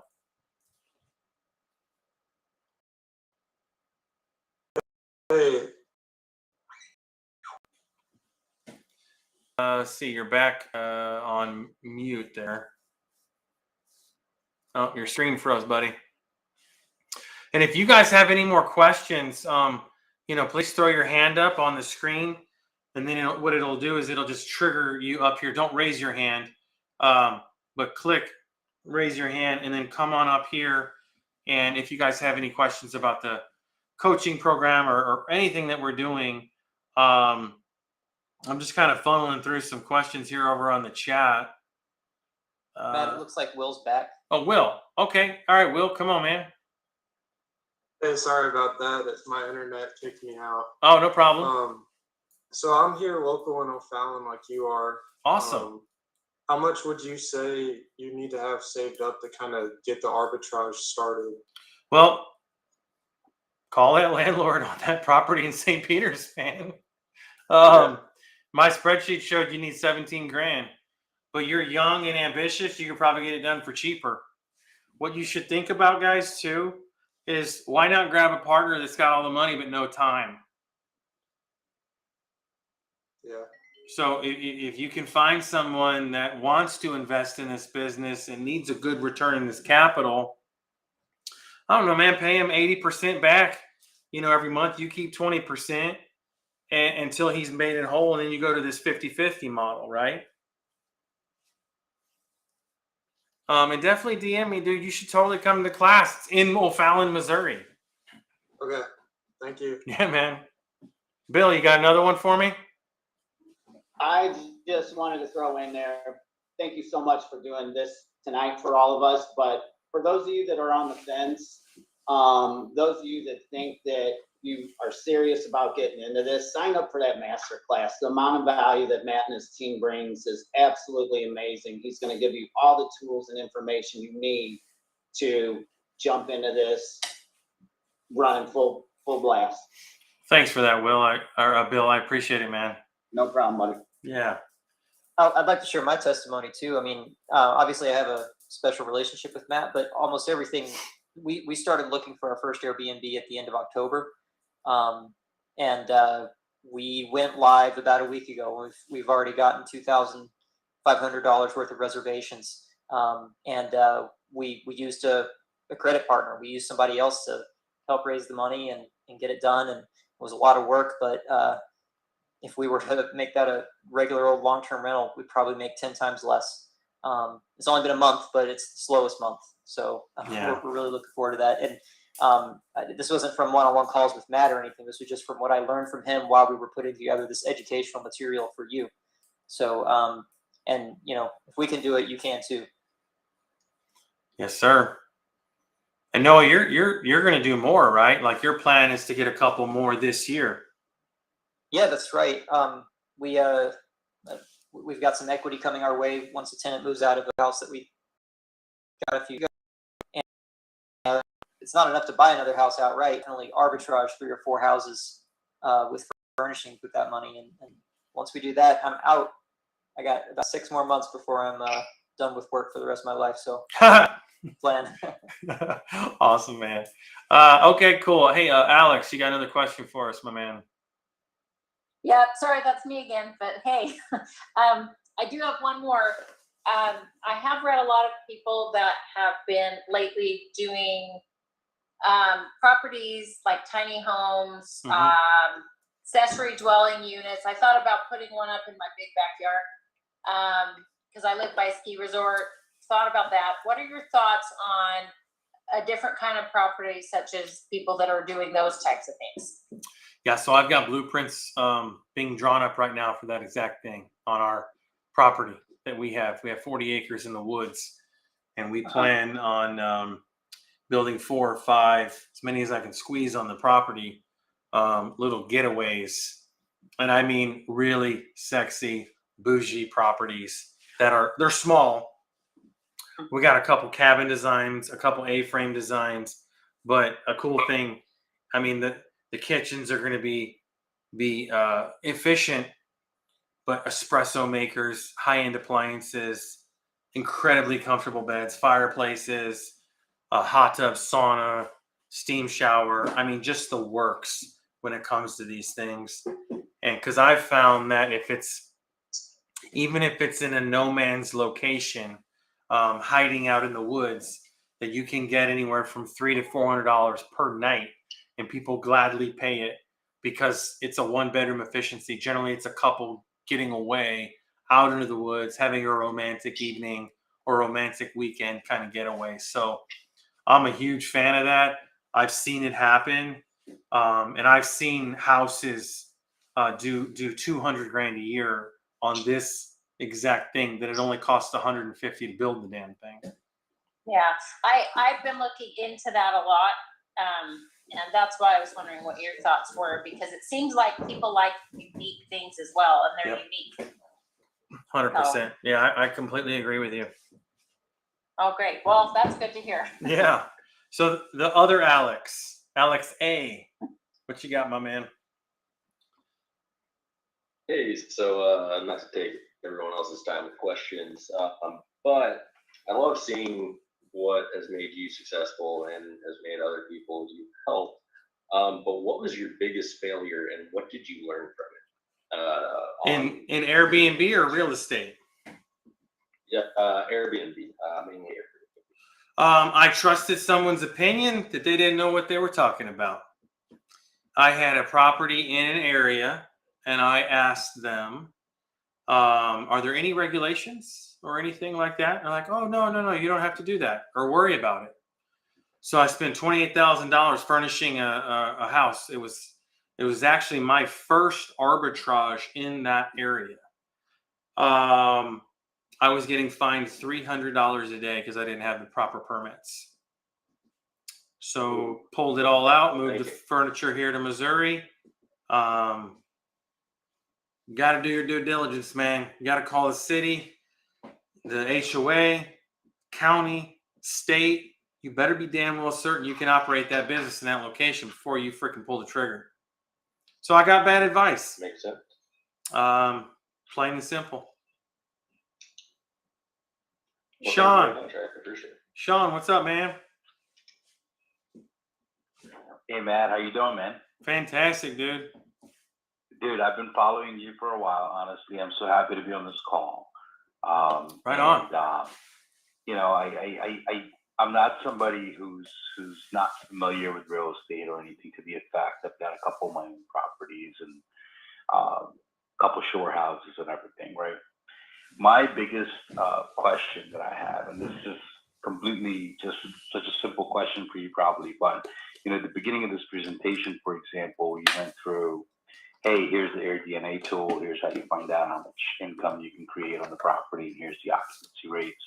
You're obviously doing way higher in regards to that, right? Mm-hmm. But obviously, because you already have properties in that area that you're operating, you know, you can easily say, hey, yeah, I'll get 80%, 70%, 60%, whatever it may be. How does somebody like myself, who's a beginner, who's kind of trying to do, you know, utilize some of his own property essentially here to be able to make some money, you know, kind of figures that portion of it out? Because I've looked at arbitrage numbers, I've looked at, you know, purchase numbers, I understand numbers on an intricate level as well. But the area where I get stuck every single time, okay, is, hey, what's the income versus my expenses here on this deal? And I own this property, right? I know what the mortgage payment is or what have you, right? What market is it? What market? So I have a couple shore houses in Ocean City, Maryland. It's a seasonal market, okay? It's not all year round market, which I absolutely hate. It's just that those are like family properties and stuff that we've had for a while, okay? And it's just, you know, hey, how many times are you going to go to Ocean City, Maryland, right? So we're traveling to different places too now. So you know, a couple things that's my biggest hurdle. Yeah, a couple things you can do is look at the AirDNA data and see what it tells you. Why we beat the occupancy rate that AirDNA provides us is because I'm a freaking beast when it comes to this business, and all my students are that way. Like I show you how to beat the system and how to be the best house on the block in the neighborhood to go to. But I get it. You're like, how do I pull the trigger? Well, I would also go to Airbnb and look at a surrounding 2 mile, 5 mile radius and see what listings are near you. And then do your own research. What do those listings look like? You can open up Airbnb and click on a listing and see when the dates are available. And now it's not a highly accurate way to do it, but it'll tell you if they're booked or not. So check with the AirDNA, check with the local listings.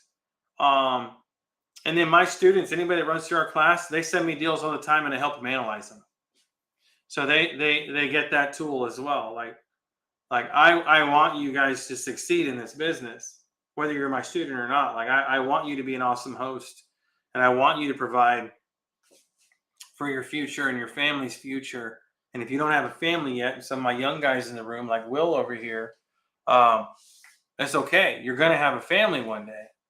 So that's what drives me every single day. And I'm sorry I'm getting on a soapbox, but I think that it plays into this, that you can do this. I don't know too much about Maryland's laws. Like, you would need to start with the city, county, HOA. I've got all of that handled too. Okay. I mean, I know the regulations, the HOA, the whole 9 yards, right? The question still remains, right? Like, for example, let's take your example for just 1 second, right? When you pulled up the AirDNA data, I think, and don't quote me on this, was like 52, 53% or whatever it may be.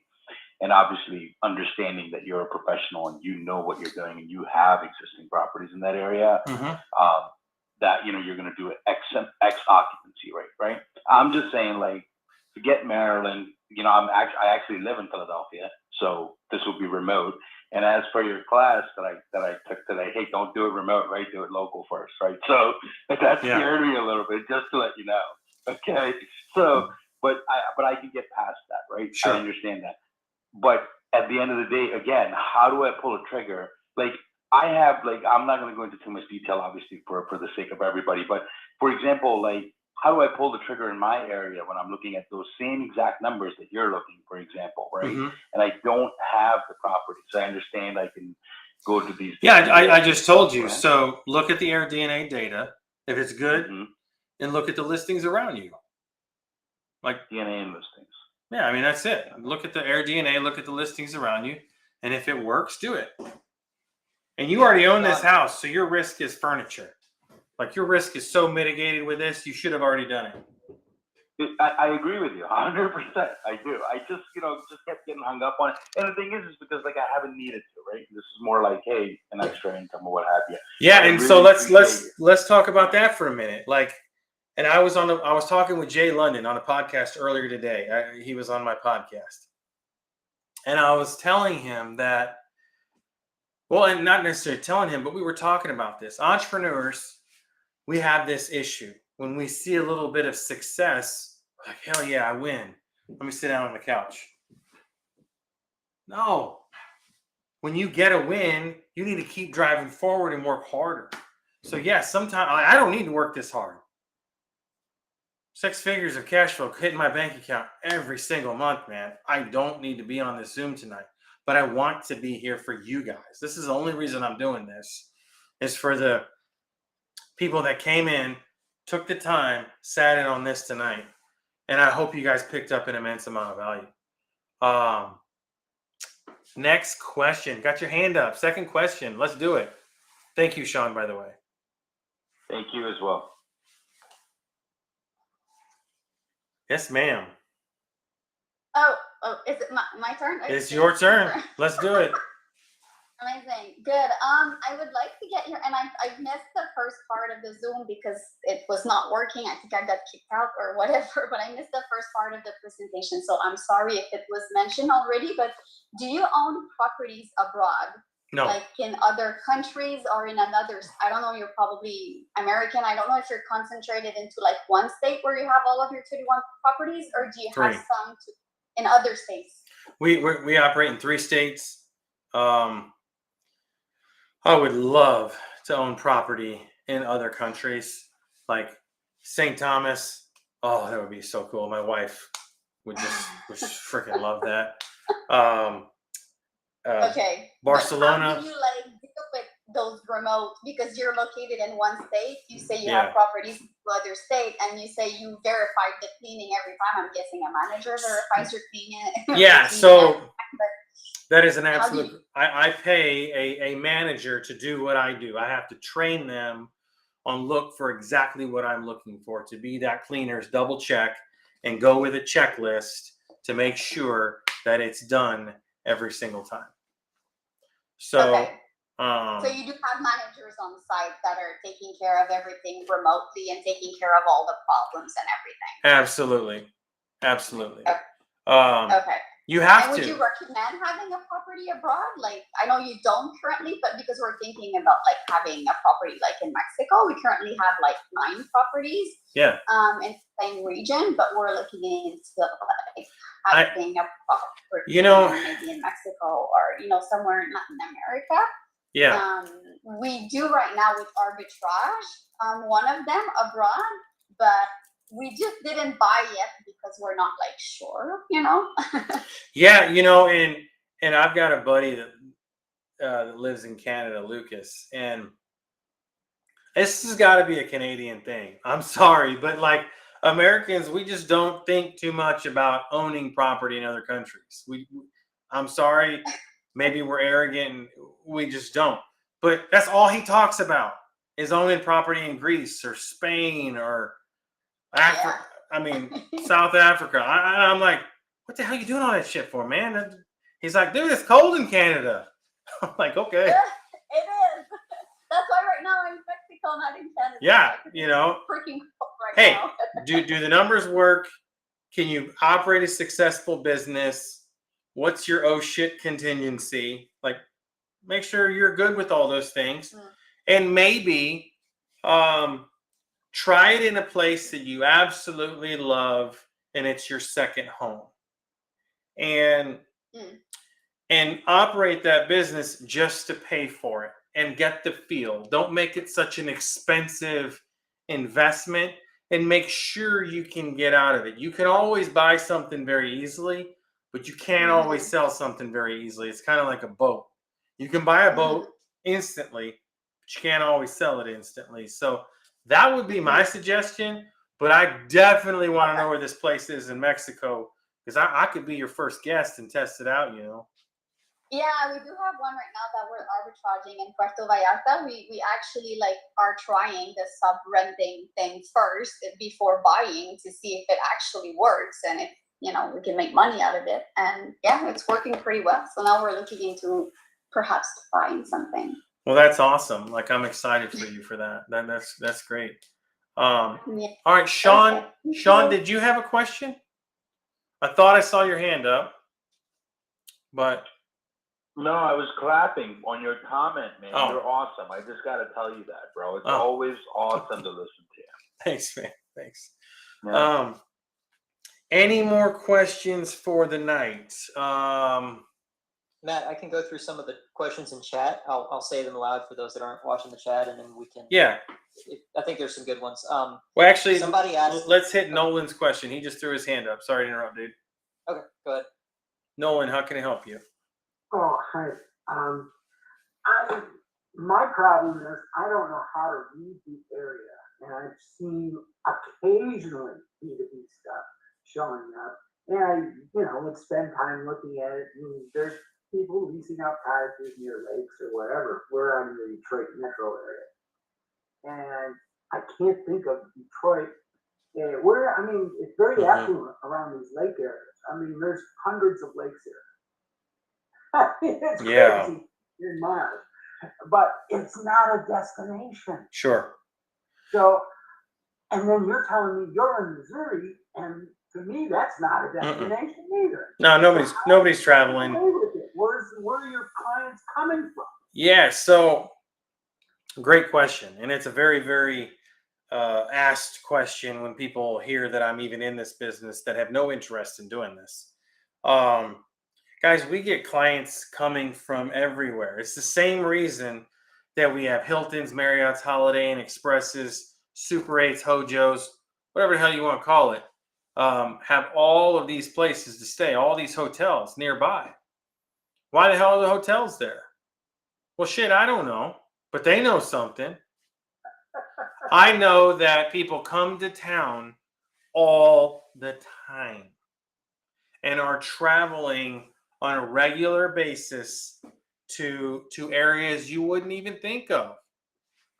Graduations, weddings, funerals, conventions, Dude, the conventions are blowing my mind at the crap that you can have a convention for. We had a rock climbing event. I'm in Missouri. There's no freaking mountains anywhere.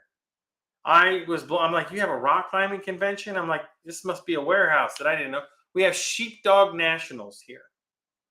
What the hell? I've lived here my whole life. Any of my St. Louis people know why or where we're having the Sheepdog Nationals? We have this equestrian center nearby. People are traveling all the time for that. Sporting events during the summer. Guys, we are loaded up for March right now. We are probably going to have the best March we've ever had in the history of our business. And it's because we picked affordable houses in nice areas. I'm just not a fan of the whole seasonal factor. Like, my business does have seasons. January is always our lowest revenue month. But I'm going to highly say that, like, you just need to do the research in your area, find an affordable house in a good area that you can enter into, and make sure you have your exit strategy lined up in case it just doesn't work out. And that's why you need those options in your lease, maybe instead of buying a house. Yeah, well, we're looking at 150 grand for 1,000 square foot house, you know, and it's not junk, but it sure isn't real attractive. And Well, so, I mean, I guess what I'm driving at is, well, what are you looking at? 1,850 square feet up and up for the stuff you're doing? I mean, no, it all depends. I've got a 2-bedroom, 1-bath house that I get about $4 grand a month for. I mean, what's that? How many square feet? It's tiny, maybe 720. Oh, okay. That's interesting. You know, I honestly think that a lot of people overthink it. But you definitely need to do your research. You know, check the AirDNA data. Check to make sure there's listings nearby. If there's no listings nearby, then you're rolling the dice. Now, I've done that. I've rolled the dice in certain areas, and it worked out. I was the first one to put an Airbnb in Wentzville, Missouri. And now I have 3 in Wentzville, Missouri. And now there's probably like 10. Question on my lease. My attorney says I can't send that out, guys. But take that language and put it into a lease. So I would love to do that, but then it opens myself up for legal stuff because he prepared it. Well, thank you very much for answering the question. You're welcome. So iPhone 225588. I need to see your face. You got a question? There we go. What's happening? So you got your mute on. Muted. Hit the unmute button on your. It's okay. All right. I am in Kansas City where it overloaded at. Yep. But I think you really just answered the question because I have a home that I have rented out. But you said in a good area. My area is okay, but like you said, you own it and make it nice. And so you said I need to find and see if there are any Airbnbs around me before I try. Yeah. I mean, Okay. if your guest is not going to be safe, because most people traveling to the area don't know the area like you do or I do. I know the bad areas of St. Louis. I know where not to go at night. Right. So Well, it's not like that. It's very quiet. It's not like that. And it's fenced in and all of that. Cameras, but it's not like that. But I'm gonna have to check, like you said, and see if there's any Airbnbs around here. Yeah. Because there are some Airbnbs. A couple of my friends opened up one, and like people may just rent them out because they're laid out to do pod shows, to do cooking shows, you know, things of that nature. Yeah. Yeah. They're not renting them to stay for 3 or 4 weeks, but 3 or 4 days, they may rent them for 2 days. Sure. But, okay, I thank you, and this was very informative. Well, cool. Well, thank you for being here tonight. I didn't catch your name. My name is Tara. Tara, nice to meet you. Thanks for being here. Yes, I appreciate it. Yeah. All right, Will, another question. What's up? What would you say your success rate is when you're reaching out to those landlords? Are they more on the side of 10%. I want to make the money, like not you, or are they usually as long as I get my money, I don't really care what you're doing? Generally 10%. 1 in 10 will say yes, unless you're really bad on the phone. I'm going to ultimately say that some of them then think they can do it themselves. And my line to that is, if you were going to do it yourself, you already would have done it yourself. Like you're offering the house for rent. I'm going to pay for that. I'm going to pay you the monthly fee that you're asking. I'm going to keep it in better shape than any tenant ever to have that property. Why wouldn't you rent to me? Right? Yeah. And work out your verbiage. It's different from things roll off my tongue sometimes so easily just because I've been in this space for so long. But don't be afraid to mess up. Guess what you do if you mess up?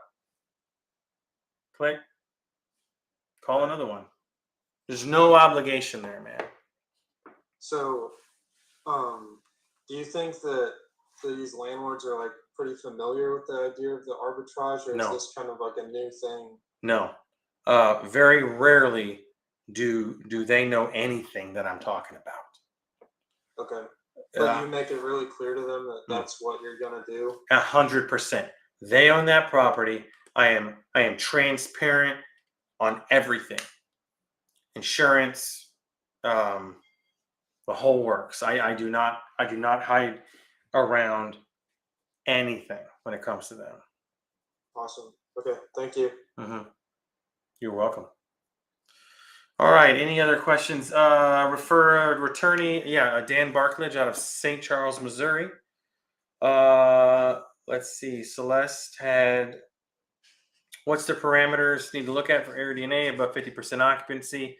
How much annual income? Well, that depends on the price point of the property that that you're looking at. I mean, obviously, if it's a property that rents for $4,000, $5,000, $1,000, $2,000, you're going to need your multiplier to be higher. For me, I have to get my money back in 8 to 10 months.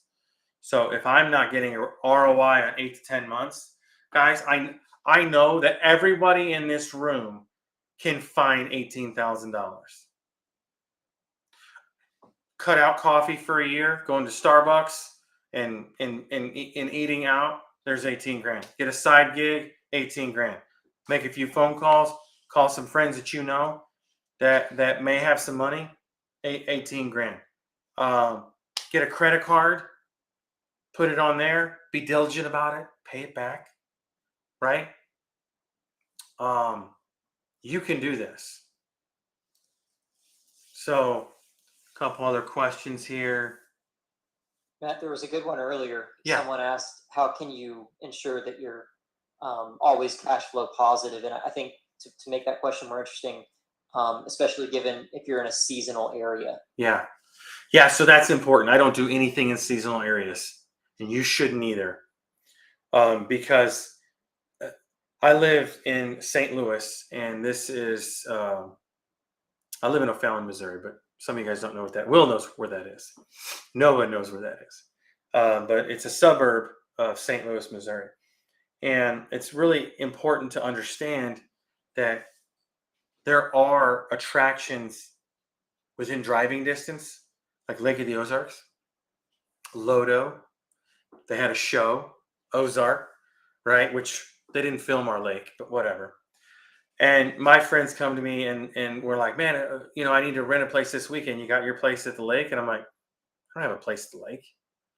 They just assume that because that's the attraction. That's the destination for us. And I'm like, I'm not putting a freaking place at the lake. It gets 90 days of traffic. Summer. That is the only time people go to that lake. So why would I want to put a house out there where there's nothing to do in the winter and it is a ghost town in the winter? So you have to stay away from seasonal areas. Don't get tunnel vision on the fact that you got to pick a listing that is in a specific area because it this or this. Like, no, you want year-round traffic. I don't care what that is. There might be a lake, but that might be in Florida where it's warm all the time. Warm climates get year-round traffic. You know, you have to always think about those things. Oh, can you share my rentalizer? Yes, that's available to all the students that sign up to our program. So we are holding that out for them. Celeste, I'm butchering the name. I'm so sorry. Celestine? That's fine. Yeah, Celestine. Cool. Hi. What's your question? So I'm just like listening to you. So I'm looking into more like buying our own short-term rental. It's like a second home. You kind of mentioned that. It's our first one. We've been analyzing and overlooking, but it is at a lake, and we thought, oh, that'd be good. But you're pretty much saying, yeah, because it is. What lake? What lake is it? It's out in Houston, Lake Conroe. Okay, Houston, warm. Yeah.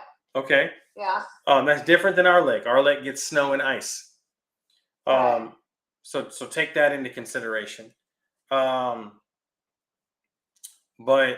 I'm not going to say no unless I have all the details. You know what I mean? Like, that's just for me in the Midwest. Now, Branson, Missouri. Okay, I don't know if you guys know the area. It's really popular, shows, attractions. It has year-round traffic because it has the lake. Then it has Silver Dollar City. Then it's got all these shows and rides and attractions on the strip. So there is year-round activity. As long as there's year-round activity at your lake, it shouldn't be an issue.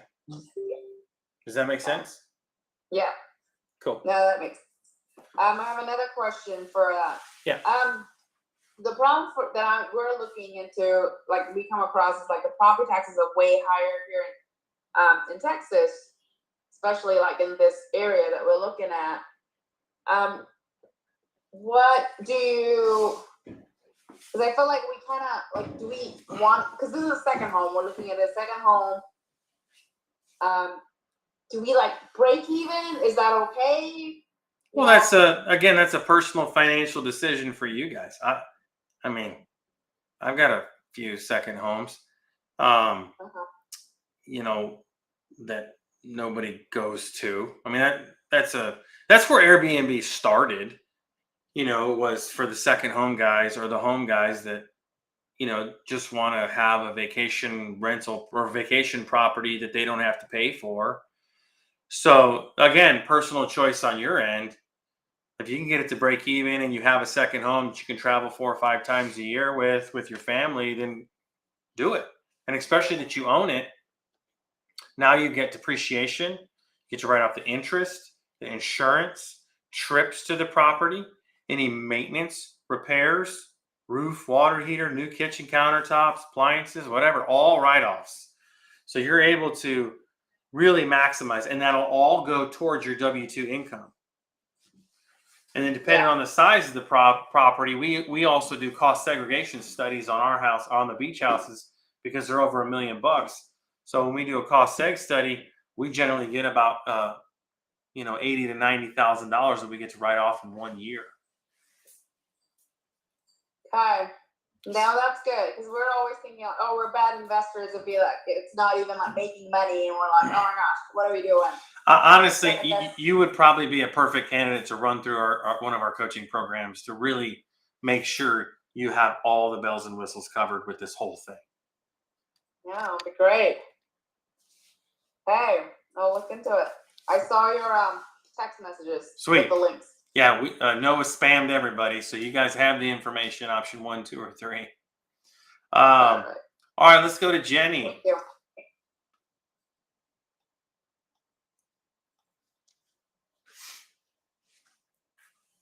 just unmute there.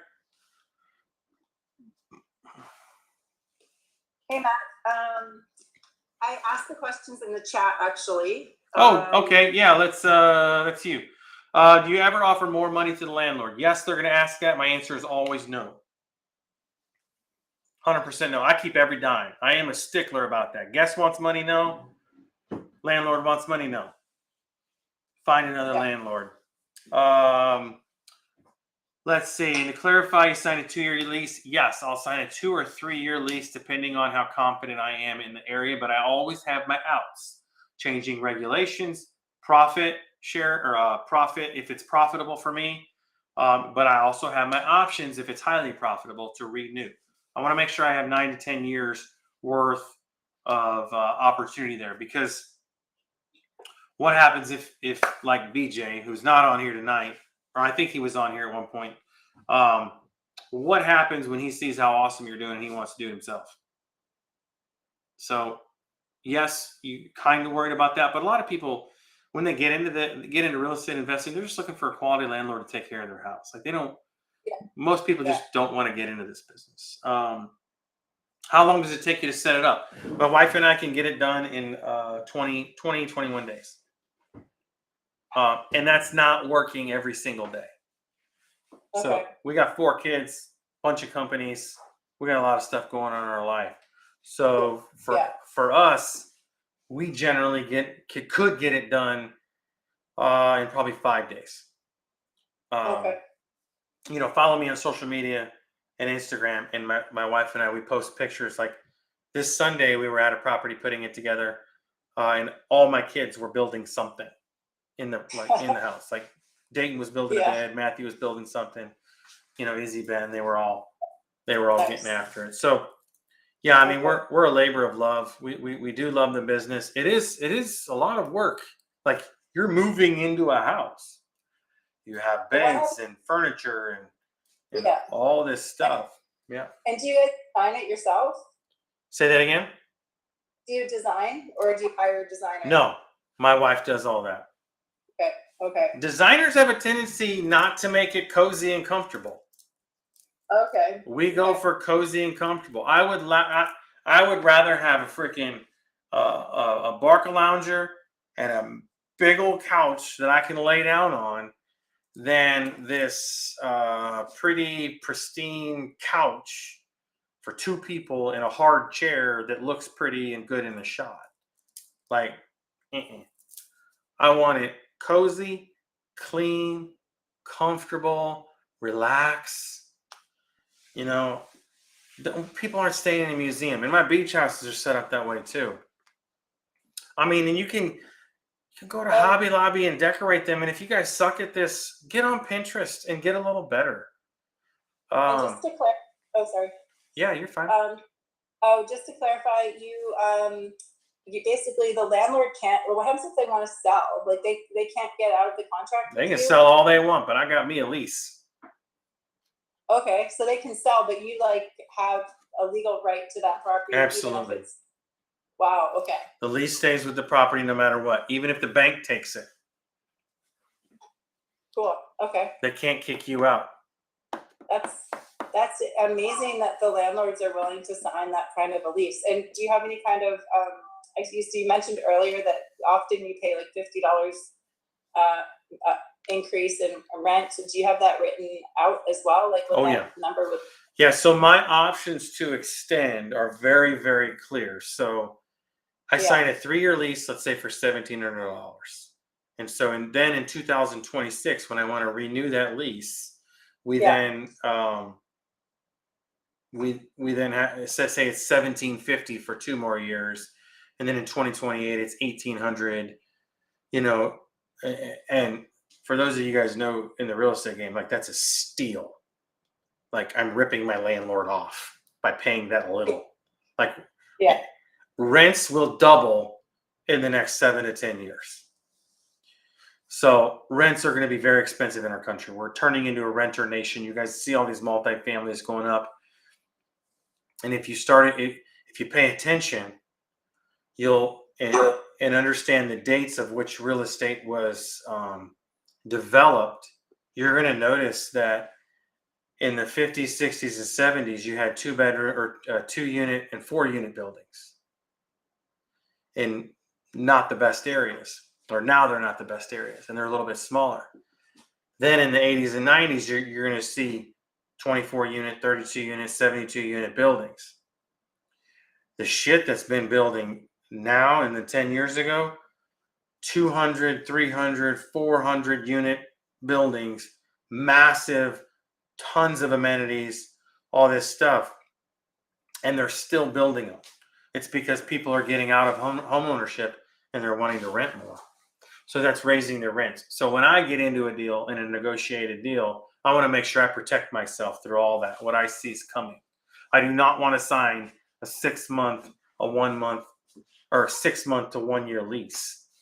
Like, it's going to take me 8 months to get my money back. I'm not doing this for fun or free. I have fun doing it, but I'm not doing this for free. I hope that answered my question. My cousin is getting ready to build 2 builds in Lodo. Is the next door neighbor? Oh, all right. I don't necessarily believe that. I really love to see who's going down there right now in the winter. Maybe call me a liar. It's okay. I don't care. They're going to build a casino and an amusement park, so maybe some shit's going to change. But hey, guys. It's awesome being here tonight. I've been on for 2 hours now. I hope you have seen some value in this. I hope this is something that you guys want to do. Thank you for sticking around at the end. So if you want to talk to me directly, you can go to 15minuteswithmatt.com. Noah, can you type that in the chat real quick? So 15minuteswithmatt.com, that gets you to my Calendly. If you guys want to get on there and have a 15-minute face-to-face conversation about one of our coaching programs, or whether it's the master class or the online, like I want to have that conversation with you guys. I wish you all the absolute best. I want you guys to be insanely successful with this. So, whatever I can do to help you be successful in this business, please let me know. That's my job. That's my role here. Love to help you out in any way I can. Okay. And with that, we're going to call it a night. And I'm going to go see what my kids are doing. Night, everyone. Thanks so much. See you guys. Have a good night. Thanks. Bye. Bye.